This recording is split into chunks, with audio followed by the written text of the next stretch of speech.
인간의 고뇌와 잘못의 위대함에 대하여 자신을 불쌍하다고 말하는 사람들은 대부분 위대하다.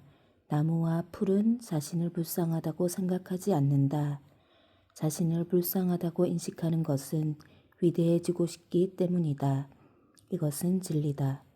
마찬가지로 자신을 불쌍하다고 말하는 것은 자신이 위대하다고 말하는 것과 같다. 이것도 진리다. 스스로를 불쌍하게 여기는 사람은 스스로를 위대하게 여긴다. 그것은 왕위를 빼앗긴 임금이 스스로를 불쌍히 여기는 것과 같다. 왕위를 잃은 임금이 아니라면 그 누가 자신이 왕위에 앉지 않았다고 해서 슬퍼할 것인가. 입이 하나뿐이라는 이유로 자신이 불행하다고 말하는 사람이 있을까? 반대로 눈이 하나뿐이라며 스스로를 가엾게 생각하지 않을 사람이 있을까? 이 세상에 눈이 세 개가 아니라고 슬퍼하는 사람은 없다.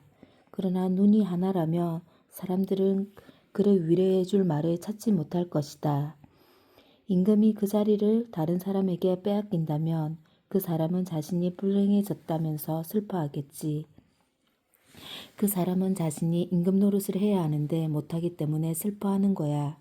마찬가지로 눈이 하나밖에 없는 사람이라면 자신이 불행하다고 느낄 거야. 본디 사람은 눈이 두 개인데 그 하나를 잃었기 때문이지. 만약에 사람에게 눈이 하나만 있다면 슬퍼하지 않을 거야. 오히려 눈이 두 개인 사람들이 불구로 태어났다면 슬퍼하겠지. 코페르 파스칼의 명언을 천천히 생각해 보렴. 이것은 우리 인생에서 중요한 진리와 사람은 왜 슬픔과 고통을 겪어야 하는지를 가르쳐 주고 있단다. 사람으로 태어나는 한 어린아이는 어린아이 나름대로 또 어른은 어른대로 여러 가지 슬픈 일과 괴로운 일, 아픈 일을 겪으며 살아간단다. 슬픔과 아픔이 즐거울 수는 없어. 하지만 사람은 슬픔과 아픔을 겪기 때문에 인간이 어떤 존재인지 알게 된다고 생각해. 마음으로 느끼는 괴로움과 슬픔만이 고통은 아니야. 몸으로 느끼는 아픔과 괴로움도 있고 몸으로 느끼는 고통과 마음이 괴로운 만큼이나 견디기 힘들어. 사람은 몸이 아주 건강할 때는 심장과 위와 장과 여러 내장들이 내 몸 안에서 어떤 일을 하고 있는지 잊어버린 채 살아간단다. 그러다가도 몸에 이상이 생기면 더구나 심장 고통이 빨라진다든가 배가 아프다든가 하며 그제야 내장기관을 떠올리고 문제가 생겼다는 것을 알아차려. 몸이 아파 괴로워지는 건 몸의 기관에 고장이 났다는 신호니까. 몸이 아프기 때문에 우리는 신체 기관에 고장이 났다는 것을 알게 되는 거야. 우리는 몸이 정상이 아니라는 것을 아플 때 알 수 있어. 만일 몸에 이상이 생겼는데도 하나도 아프지 않다며 병을 발견할 수도 없고 상황에 따라서는 생명을 잃을 수도 있어. 충치만 보더라도 평소에는 아프지 않은데 썩은 부위는 점점 더 늘어가지. 그러다 썩은 부위가 커졌을 때는 이미 치료할 수 없는 상태가 되는 거야. 몸이 아픈 건 누구나 싫어하지만 그 때문에 치료를 할 수 있다고 생각하면 고통은 우리에게 고마운 존재, 없어서는 안 될 존재라고 할 수 있어. 아플 때 몸에 이상이 생겼다는 것을 알게 되고 건강의 소중함을 세상 깨닫게 되니까. 이와 마찬가지로 마음이 아픈 건 우리가 정상적인 정신 상태에서 벗어났다는 것을 알려주는 신호라고 볼 수 있단다. 그리고 우리는 우리의 마음을 아플 때 인간이 본래 어떤 존재였는지 마음에 새기고 생각해 볼 수 있지.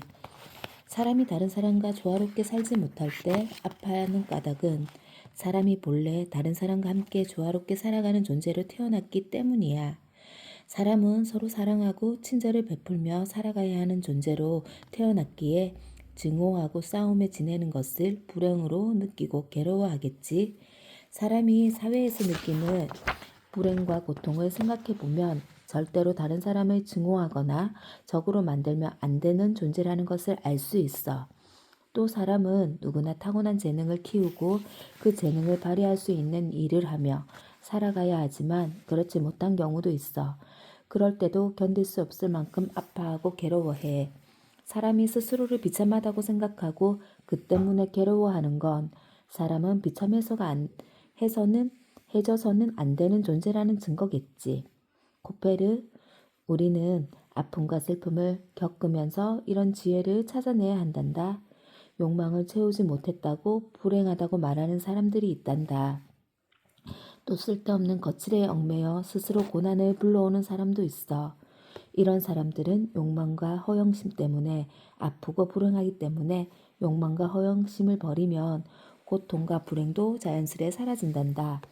우리는 그 사람들을 보면서 사람은 쓸데없는 욕망과 거칠에 뿐인 허영심으로도 고통받고 불행해질 수 있다는 것을 배우게 돼.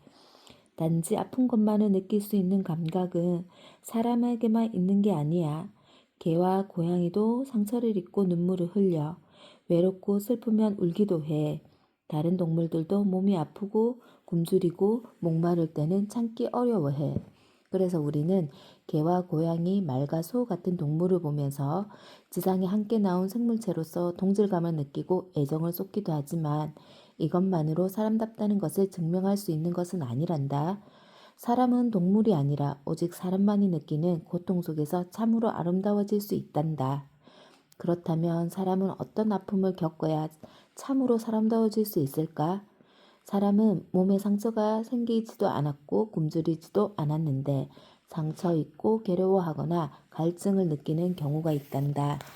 우리 마음은 마지막으로 희망을 걸었던 어떤 일이 물거품 되어버리면 상처를 입고 눈에 보이지 않는 피를 흘리며 괴로워해. 우리 마음은 다른 사람에게 오랫동안 애정받지 못하며 갈증을 느껴. 우리 사람이 마음에 가장 깊은 상처를 입고 눈에서 가장 쓰라린 눈물을 짜낼 때는 자신이 저지른 실수를 절실하게 깨달을 때란다. 결과를 떠나서 자신의 행동을 되돌아보았을 때 내 탓이다 하는 가책이 느껴진다면 이보다 더 큰 아픔은 없어. 그래서 많은 사람들은 어떻게든 변명을 만들어 내 실수를 덮어보려고 한단다. 하지만 코페르, 이 세상에서 오직 사람만이 자신이 잘못한 일을 인정하고 그 아픔을 받아들일 수 있단다. 사람의 본성 가운데 옳고 그름을 분별하고 그에 따라 자신의 행동을 결정하는 힘이 없다면 사람은 자신의 행동을 반성하지도 그 잘못을 후회하지도 않을 거야. 자신이 실수한 것을 후회하는 마음이 생기는 까닭은 그때 올바로 행동할 수 있었다는 것을 알고 있기 때문이란다. 그렇게 행동하는 것이 옳다는 것을 그때도 알고 있었기 때문이란다. 우리에게 올바른 이성의 목소리를 듣고 그 목소리가 말하는 대로 행동할 힘이 없다면 우리는 절대로 자신이 실수한 것을 후회하지도 그 때문에 고통스러워하지도 않을 거야. 누구나 자신이 저지른 실수를 인정할 때는 마음이 괴롭단다. 하지만 사람은 자신이 실수했다는 것을 인정하고 후회할 수 있었기에 동물보다 위대한 존재가 된 거란다. 왕위를 잃은 임금이 아니라면 그 누가 자신이 왕위에 없다고 해서 슬퍼할 것인가? 어떤 사람이 양심에 따라 행동할 능력이 없다면 실수했다고 쓰라린 눈물을 흘리지는 않는단다. 사람이라면 누구나 실수를 해. 그러나 양심이 마비되지 않았다면 실수했다고 생각하자마자 괴로워지겠지. 그러나 코페르, 지금 괴롭다고 해서 슬퍼할 필요는 없어. 지금 아파하는 동안 새로운 자신감을 찾는 것이 중요해. 그리고 이렇게 생각하는 것이 중요해. 나한테 올바른 길을 걸어갈 수 있는 힘이 있기에 가끔은 이렇게 괴로워지기도 하는 것이라고. 실수는 진리를 생각하며 잠에서 깨어나는 것과 같다. 나는 사람이 실수를 하고 깨어난 진리를 향해 걷는 것을 본 적이 있다. 이건 게테가 한 말이란다. 우리에게 자신이 어떻게 행동해야 할지 결정할 수 있는 힘이 있어. 그래서 때로는 실수를 저지르기도 해. 하지만 우리에게는 자신이 어떻게 행동해야 할지 결정할 수 있는 힘이 있어. 그래서 우리는 실수했을 때 다시 일어설 수 있는 거야. 코페르, 바로 이것이 네가 전에 말했던 인간 분자의 운동이 물질의 분자 운동과 다른 점이란다.